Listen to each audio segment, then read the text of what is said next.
चलो इसको जानते हो, ऋषि सुनक, हाँ, यूके के प्राइम मिनिस्टर, ठीक है, नारायण मूर्ति सुधा मूर्ति के दामाद, इन्फोसिस के दामाद, बहुत अमीर आदमी है, छोटा मोटा आदमी नहीं है, इन्फोसिस का मालिक, समझ रहे हो। और इन्फोसिस का मालिक यानी कि बेटी के हाथ में बहुत ज़्यादा शेयर है, तो he is also a very rich person, he is the prime minister of UK. Rich से क्या होता है, यूके का प्राइम मिनिस्टर, और क्या चाहिए। हाँ, हम लोगों के ऊपर राज किया इन लोगों ने, हम लोगों ने एक भेज दिया। और यूएसए में भी एक बैठी हुई है, कमला हैरिस, ठीक है। अगर बाइडन अभी मर जाता है तो डायरेक्ट वाइस प्रेसिडेंट बन जाएगी, लड़ने का भी जरूरत नहीं है। एक बार हो जाएगा ऐसा कि वाइस प्रेसिडेंट तो एक इंडियन ओरिजिन बन गई, एक प्रेसिडेंट भी इंडियन ओरिजिन बन जाएगी, और प्राइम मिनिस्टर तो हम लोगों ने एक कंट्री का दे ही दिया, ठीक है। चलो बहुत अच्छी बात है। UK appeal court rule that plan to send asylum seeker to Rwanda is unlawful. अब देखो इनके आने के बाद ना, खुद इमिग्रेंट है, समझ में आ रहा है, लेकिन इसकी जो पॉलिसीज हैं कि तुम वहां यहां से यूके नहीं जा सकते हो। तो होता क्या है ना कि तरह तरह से लोग एक देश को छोड़कर दूसरे देश जाते हैं। फॉर एग्जाम्पल, अगर एक असाइलम मांगने जा रहा है कि मुझे असाइलम दे दो तुम्हारे देश में, यानी कि उसको रहने मिलेगा, वहाँ पर पढ़ने मिलेगा, वहाँ पर काम करने मिलेगा ना। ऋषि सुनक की जो पॉलिसी है वो ये कह रहा है कि लंदन या फिर यूके जो है ना, उसमें अब इतनी कैपेसिटी नहीं है कि और ज़्यादा असाइलम सीकर को वो असाइलम दे पाएगा। तो इसलिए क्या कर रहा है, जैसे कि रवांडा से बहुत लोग आए हैं तो उसको वापस भेजा जाएगा, और इसी के ऊपर वहां का जो कोर्ट है उसने कहा है कि ये अनलॉफुल है, ये गलत है। समझ में आ रहा है। You can see out here, Britain plan to deport, वापस भेजेगा असाइलम सीकर टू रवांडा, जहां से आए हैं वहीं पर वापस भेज दिए जाएंगे। इज अनलॉफुल, ये गलत है, ये कानून के विरुद्ध है। कौन बोल रहा है, लंदन का court of appeal ruled on Thursday, Thursday को इसने बोला। वेयर एज ऋषि सुनक का क्या है कि उन्हें वापस भेजना पड़ेगा, बिकॉज यूके में इतना ज़्यादा असाइलम सीकर आते हैं कि उतना कैपेसिटी नहीं है यूके के पास उन सब कोई को इंक्लूड करने के लिए, ठीक है।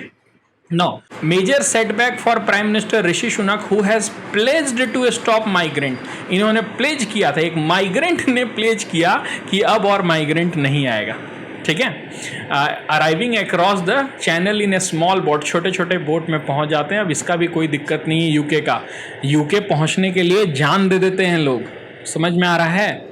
वो क्या करेंगे, छोटे छोटे बोट में बैठ करके इंग्लिश चैनल पार करने का कोशिश करते हैं, कैसे ना कैसे करके यूके पहुंचना है, समझ में आ रहा है। जैसे वो अभी हम लोगों ने वही ग्रीस वाली बात की ना, ग्रीस के पास जो बोट मरा, कैसे जा रहे थे वो लोग, छोटे से बोट में कितने लोग जो थे अफगानिस्तान के, पाकिस्तान के, इजिप्ट के, सीरिया के, वो सारे लोग जो थे ना, बहुत सारे कंट्री के थे, सब उसमें बैठे हुए थे। 5-5 दिन तक उनके पास खाने के लिए नहीं था। वो तो बड़ा बोट था, छोटे छोटे बोट में क्या होता है ना, 5-5 लोग बैठ जाते हैं और उसके बाद फिर बीच में डूब के मर जाते हैं। सीरियंस खासकर तैर के यूरोप जाने का कोशिश करने लगते हैं, जबकि मेडिटेरेनियन सी पार करना है। बहुत ही हालत खराब रहती है ये सारे कंट्रीज का जहां पर सिविल वार होते रहता है, ठीक है। सीरिया में सिविल वार है, म्यांमार का कहानी, रोहिंग्याज मुस्लिम का, बांग्लादेश भाग रहे थे, बांग्लादेश ने भी क्या किया कि सबको को एक छोटा सा टापू पर जाके जमा कर दिया।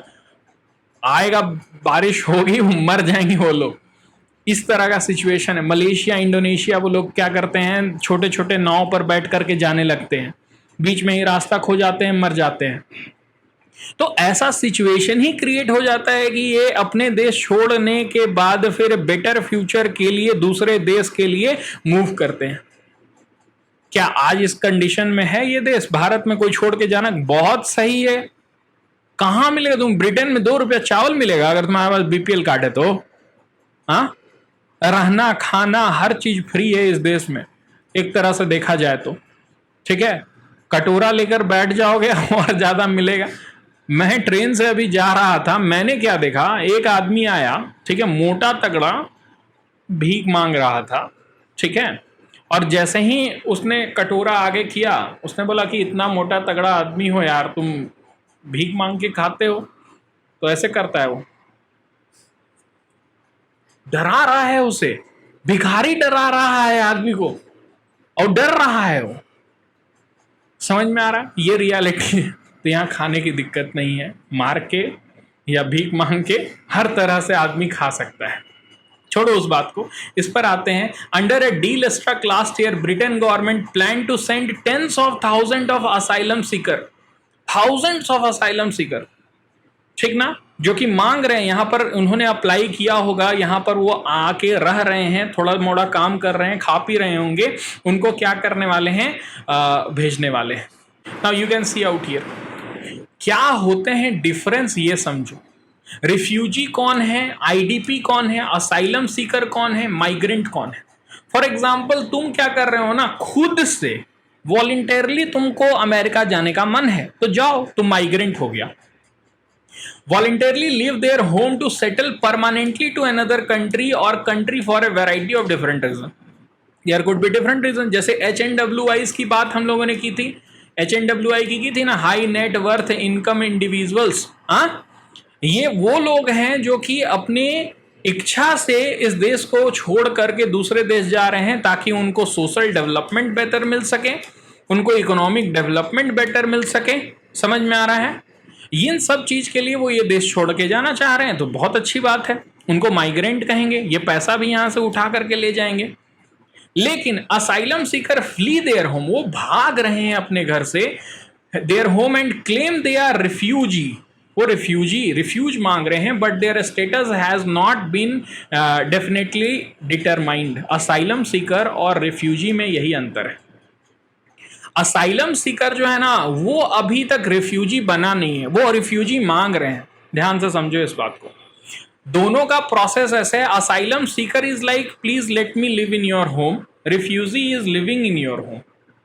समझ में आ रहा है? ये पहला स्टेप है तुम्हारे कंट्री में घुसने का, is the asylum seeking, please let me live in your home.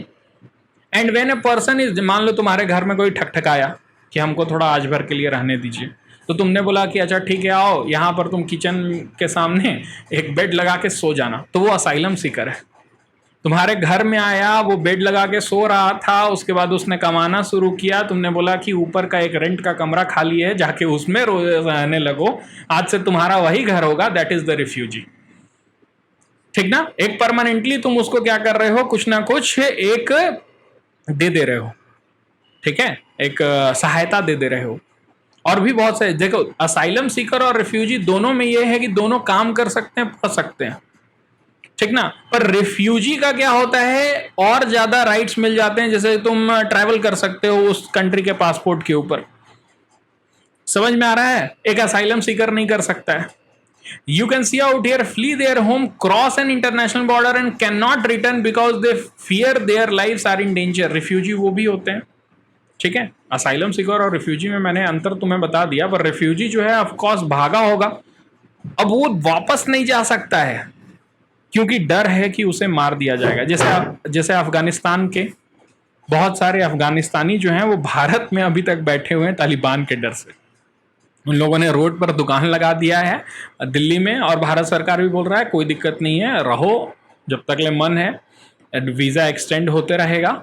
और बहुत सारे अफगानिस्तानी जो हैं जो कि आए थे यहाँ पर इलाज कराने के लिए या फिर कुछ भी, वो यहीं रह गए कि तालिबान वहाँ है, अब नहीं जाएंगे। इनका स्टेटस डिफाइंड नहीं होता है कि ये रहेंगे कि नहीं। असाइलम सीकर को वापस भेजा भी जा सकता है, refugee is like living in that country. Got it ना? Okay. Flee their home for the same reason as refugee but have not crossed an international border and that is IDP। ठीक है, IDP इज लाइक डोमेस्टिकली वो move कर जा रहे हैं। मान लो कि कश्मीरी पंडित जम्मू कश्मीर से भाग करके वो कहाँ चले गए, दिल्ली चले गए, या फिर तुम्हारा कश्मीर से भाग करके जम्मू चले गए, वो IDP हो गए। वो भी रिफ्यूज ले रहे हैं पर अपने ही देश में कोई दूसरे जगह रिफ्यूज ले रहे हैं क्योंकि वहां पर ऐसा फेवरेबल कंडीशन नहीं था कि वो लोग रह सके। अभी हाल में क्या, मैतई और कुकी कम्युनिटी, मैतई भाग रहे हैं इम्फाल से और रिफ्यूजी कैंप में जा रहे हैं। देखा, रिफ्यूजी कैंप में जा रहे हैं, रिफ्यूज ले रहे हैं कुछ समय के लिए कि हमको रहने दो क्योंकि मेरी जान को खतरा है, मैतई लोग। ठीक है, तो that's how you can classify them. Asylum Sikar कौन होते हैं, रिफ्यूजी कौन होते हैं, और यही asylum Sikar, thousand of asylum Sikar को रवांडा भेजने की तैयारी है। अब पूरा ग्लोबल का एक ओवरव्यू देखो कि क्या होता है। देखो 79.5 मिलियन फोर्सिबली डिस्प्लेस्ड पर्सन है। 79 मिलियन फोर्सली क्या हो रहे हैं। देखो ये सब रिसोर्स का खेल होता है। किसका? रिसोर्स का। वही कुकी मेतई वाला समझो। कुकी मेतई का जो कहानी है वो रिसोर्स शेयरिंग का ही है। मेतई को अगर एसटी स्टेटस मिल जाता है तो क्या होगा, कुकी का जो रिसोर्स है उसमें मेतई का भी हक हो जाएगा। समझ में आ रहा है? Resource is like benefit. Okay, तो कोई अपना क्या करेगा, अपना रिसोर्स शेयर करने का सोचेगा नहीं, तो फाइट होगा, इंटरनल फाइट होगा। जो ज़्यादा ताकतवर रहेगा वो जीतेगा, जो ताकतवर नहीं रहेगा वो देश छोड़ के भागेगा या अपना जगह छोड़ के भागेगा।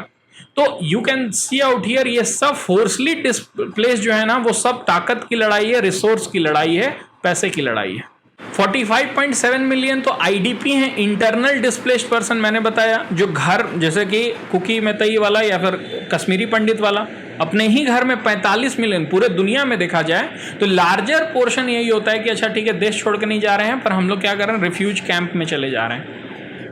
ओके, दूसरा क्या है, 4.2 मिलियन असाइलम सीकर है कि प्लीज हमें रहने दो। 26 मिलियन रिफ्यूजी हैं कि हम बाहर देश से आए हैं, अब तुम्हारे देश में रह रहे हैं। ठीक है, और 3.6 मिलियन वेनेजुएलियंस अब्रॉड हैं। देखो ना, वेनेजुएलियंस इतना ज़्यादा है। वेनेजुएला जो है वो अभी, वेनेजुएला की कहानी अलग है। वेनेजुएला में जो अनरेस्ट स्टार्ट हुआ था वो आज भी चल रहा है। वहाँ पर सड़कों के ऊपर लोग मारकाट कर रहे थे। ओके, कुछ ऐसे फुटेज थे कि ब्रेड के लिए एक दूसरे को लोग मार दे रहे थे।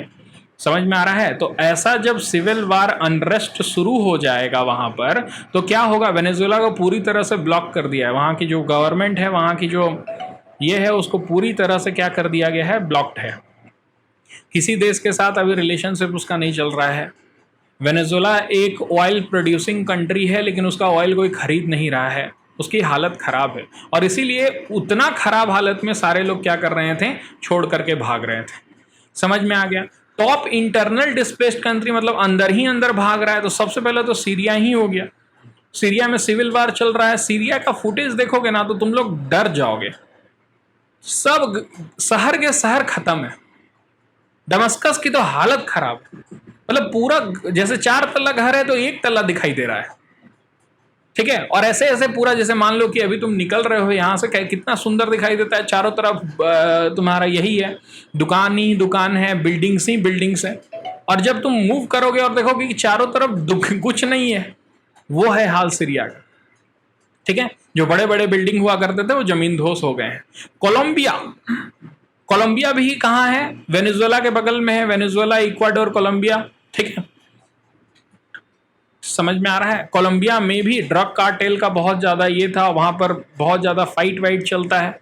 ओके, तो कोलंबिया हो गया, कॉन्गो हो गया, डीआरसी। अभी हम लोगों ने डीआरसी के ऊपर यूपीएससी ने क्वेश्चन पूछा कि नहीं, डीआरसी ने कीवू रीजन के ऊपर क्वेश्चन पूछा कि नॉर्थ कीवू में कौन कौन से देश लड़ रहे हैं, कहाँ है नॉर्थ कीवू, कहाँ का ये प्रॉब्लम है, कुछ इस तरह का क्वेश्चन था। तो ये कॉन्गो का क्वेश्चन है।